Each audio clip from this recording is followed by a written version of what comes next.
ಈಗ ಪ್ರಜ್ವಲ್ ರೇವಣ್ಣ ಕೇಸ್ ಇದೆಯಲ್ಲ ಸರ್, ನಮ್ಮ ಸ್ಟ್ಯಾಂಡ್ ಏನು ಸರ್? ತಾವು ಒಬ್ಬ IPS ನಾವು ಭಾಳ ಕ್ಲಿಯರ್ ಆಗಿ ನಾವು ಭಾಳ ಸ್ಪಷ್ಟವಾಗಿ ಹೇಳ್ತೀವಿ. ನಮ್ಮ ಸ್ಟ್ಯಾಂಡ್ IPS ಆಫೀಸರ್ ಬಿಟ್ಬಿಡಿ, ನಾವು ಸಾಮಾನ್ಯ ಮನಿತನಾಗಿ ನಮ್ಮ ಸ್ಟ್ಯಾಂಡ್ ಎಲ್ಲರೂ ಕೂಡ ಒಂದು ಸಾಮಾನ್ಯ ಮನಿತರಾಗಿ ತಾವಿದ್ದೀವಿ, ನಾವಿದ್ದೀವಿ. ಸೊ ಈ ಥರ ಘಟನೆ ಏನು ನಮ್ಮ ಪಬ್ಲಿಕ್ಗೆ ಬಂದು ಈ ಥರ ಬಂದಿತ್ತು, ನ್ಯೂಸ್ ಪೇಪರ್ನಲ್ಲಿ ಚರ್ಚೆ ಮಾಡ್ತೀರಾ, FIR ಮಾಡಿದರು, ಇದೆಲ್ಲ ಕೂಡ ಒಂದು ಪಾಲಿಟಿಕ್ಸ್ನಲ್ಲಿ ಏನು ಆಗಬಾರ್ದು ಆ ಥರ ಒಂದು ಘಟನೆ, ಯಾರೂ ಕೂಡ ಅದು ಆಗಬಾರ್ದು. ಅದಕ್ಕೆ ನಾವು ಹೇಳ್ತಾ ಇದ್ದೀವಿ, SIT ಇನ್ವೆಸ್ಟಿಗೇಟ್ ಮಾಡಲಿ. ನಾವೆಲ್ಲರೂ ಕೂಡ ಒಂದು ಪೊಲಿಟಿಷಿಯನ್ ಆಗಿ ಸಾಮಾನ್ಯ ಮನಿತರಾಗಿ ಇದ್ರ ಬಗ್ಗೆ ಮಾತು, ಅದಕ್ಕೊಂದು ಮಾತು, ಅವ್ರಿಗೆ ನ್ಯಾಯ ಸಿಗ್ತದಾ? ಆ ಹೆಣ್ಮಕ್ಳಿಗೂ ನ್ಯಾಯ ಸಿಗಬೇಕನ್ನ ಇನ್ವೆಸ್ಟಿಗೇಷನ್ ತನಿಖೆ ಸಂಪೂರ್ಣವಾಗಿ ಆಗಬೇಕು, ಬೇಗ ಆಗಬೇಕು. ಅದು ಮಾತ್ರ ನ್ಯಾಯ ಕೊಡ್ತದೆ. ಮೀಡಿಯಾದಲ್ಲಿ ಒಂದೊಂದು ಪೊಲಿಟಿಕಲ್ ಲೀಡರ್ ಒಬ್ಬೊಬ್ಬರು ಮಾತಾಡಿ ಅದರಲ್ಲಿ ಯಾರಿಗೆ ನ್ಯಾಯ ಸಿಕ್ಕಲ್ಲ.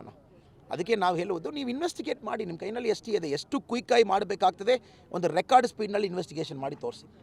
ಅದೇ ನಾವು ಪ್ರಕರಣದಿಂದ ಏನಾದರೂ ನಿಮ್ಮ ಪಕ್ಷಕ್ಕೆ ಏನಾದರೂ ಡ್ಯಾಮೇಜ್ ಆಗುತ್ತೆ? ಇಲ್ಲ, ಡ್ಯಾಮೇಜ್ ಏನನ್ನ ಇದೆ. ನೀವು JDS ಬೇರೆ ಪಕ್ಷ, BJP ಬೇರೆ ಪಕ್ಷ, ಅಲಯನ್ಸ್ನಲ್ಲಿ ನಾವು ಇದ್ದೀವಿ, ಇಬ್ಬರು ಒಂದೇ. ತಿಮ್ಮಪ್ಪ ಗೌರಿ ಮೀನು ಸಾಕಣೆ ಮಾಡಿ ವರ್ಷಕ್ಕೆ 5 ಲಕ್ಷ ಗಳಿಸ್ತಿದ್ದಾರೆ. ನೀವು ಕೂಡ ಅವರಿಂದ ಕಲಿಬೇಕಾ? ಅವ್ರ ಜೊತೆ ವಿಡಿಯೋ ಕಾಲ್ನಲ್ಲಿ ಮಾತಾಡಬೇಕಾ?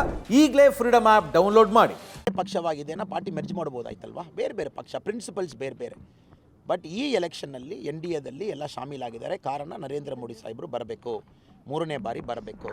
ಅದು ದೇವೇಗೌಡರು ಸಾಹೇಬ್ರವರೇ ಖುದ್ದಾಗಿ ಫಾರ್ಮರ್ ಪ್ರೈಮ್ ಮಿನಿಸ್ಟರ್ ಈ ಏಜ್ನಲ್ಲಿ, ಈ ಬಿಸಿಲಲ್ಲಿ ಅವರು ಪ್ರಚಾರ ಮಾಡ್ತಾ ಇದ್ದಾರೆ.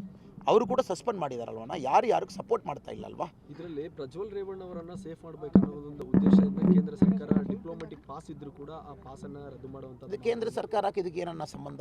ನಿನ್ನೆ ನಮ್ಮ MEA spokes person, minister of external affairs, ಭಾಳ ಕ್ಲಿಯರಾಗಿ ಹೇಳಿದರು. 543 ಪಾರ್ಲಿಮೆಂಟ್ MPಗೂ ಡಿಪ್ಲೊಮ್ಯಾಟಿಕ್ ಪಾಸ್ಪೋರ್ಟ್ ಇದೆ. ಏನು DK ಶಿವಕುಮಾರ್ ಅವ್ರ ತಂಬ DK ಸುರೇಶ್ ಅವ್ರಿಗೂ ಡಿಪ್ಲೊಮ್ಯಾಟಿಕ್ ಪಾಸ್ಪೋರ್ಟ್ಗೆ ಎಲಿಜಿಬಿಲಿಟಿ ಇದೆ. ಸೊ ಎಲ್ಲ MPs ಎಲಿಜಿಬಲ್. ಇವರು ಹೋಗಿದ್ದು ಪ್ರೈವೇಟ್ ವಿಸಿಟ್, ಇದು ಪಬ್ಲಿಕ್ ಗೌರ್ಮೆಂಟ್ ವಿಸಿಟ್ ಅಲ್ಲ. ಮಿನಿಸ್ಟರ್ ಆಫ್ ಎಕ್ಸ್ಟರ್ನಲ್ ಅಫೇರ್ಸು ಒಂದು ವೀಸಾ ಕೊಟ್ಟಿಲ್ಲ, ವೀಸಾ ನೋಟ್ ಪ್ರಿಪೇರ್ ಮಾಡಿಲ್ಲ, ಇದು ಪ್ಯೂರ್ಲಿ ಪ್ರೈವೇಟ್ ವಿಸಿಟ್. ಇದರಲ್ಲಿ ಕೂಡ ಪಾಸ್ಪೋರ್ಟ್ ಆ್ಯಕ್ಟ್ 1967 ಭಾಳ ಕ್ಲಿಯರ್ ಆಗಿದೆ. ಒಂದು ಪಾಸ್ಪೋರ್ಟ್ ಕ್ಯಾನ್ಸಲ್ ಮಾಡಬೇಕನ್ನ ಕೋರ್ಟ್ಗೆ ಮಾತ್ರ ಅಧಿಕಾರ ಇದೆ. ಇದರಲ್ಲಿ ತಾವು ನಾನು ಇಂಡಿವಿಜುವಲ್ ಆಗಿ ಒಂದು ಪೆನ್ ಪೆನ್ಸಿಲ್ ಇಟ್ಕೊಂಡು ಕ್ಯಾನ್ಸಲ್ ಮಾಡ್ಬೋದಾನ? ಇಲ್ಲ. ಇದೇ ಪ್ರಶ್ನೆ ನಾನು ಕಾಂಗ್ರೆಸ್ಗೆ ಹೇಳ್ತೀನಿ. ಸರಿ, ನಿಮಗೆ ಗೊತ್ತು ಈ ಥರ ಇಶ್ಯೂ ಆಗ್ತಾ ಇದೆ, ನೀವು ಇವತ್ತು ಹೇಳ್ತಾ ಇದ್ದೀರಾ. ಇವತ್ತು ಪರಮೇಶ್ವರ ಸಾಹೇಬರು ಹೇಳಿದ್ರು, ಇಲ್ಲ ಲಾಸ್ಟ್ 3 ತಿಂಗಳು ನಮ್ಮ ಗಮನಕ್ಕೆ ಬಂತು, ಇದೆಲ್ಲ ಜನ ಮಾಸ್ ಮಾಡಿ. ನೀವು ಸುಮೋಟೋ ಯಾಕೆ ಕೇಸ್ ಮಾಡಿಲ್ಲಣ್ಣ? ಇಲ್ಲಿ ಸರ್ಕಾರ ಕಾಂಗ್ರೆಸ್ಸು, ಪೊಲೀಸ್ ಅವ್ರ ಕೈನಲ್ಲಿದೆ. ಸುಮೋಟೋ ಒಂದು FIR ಮಾಡಬೇಕಾಯ್ತಲ್ವಾ?